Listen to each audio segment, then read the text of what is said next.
The spindle direction and turning now follows the more standardized and common definition. With this new feature, the clockwise and counterclockwise settings have been inverted to output the correct spindle direction directly without the need to adjust the postprocessor.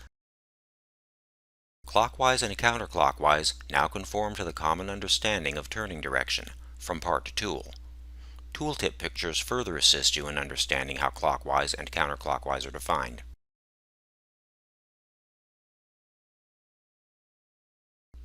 This is the turning direction that will be output in the post.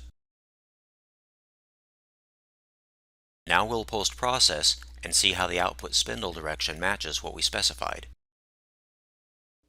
Existing post-processors will work as before. They do not need to be changed. Newly created post-processors are set to normal as the default.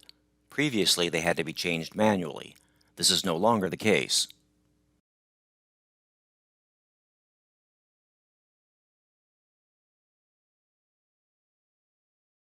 Notice the mom spindle direction in the post output is counterclockwise as specified earlier.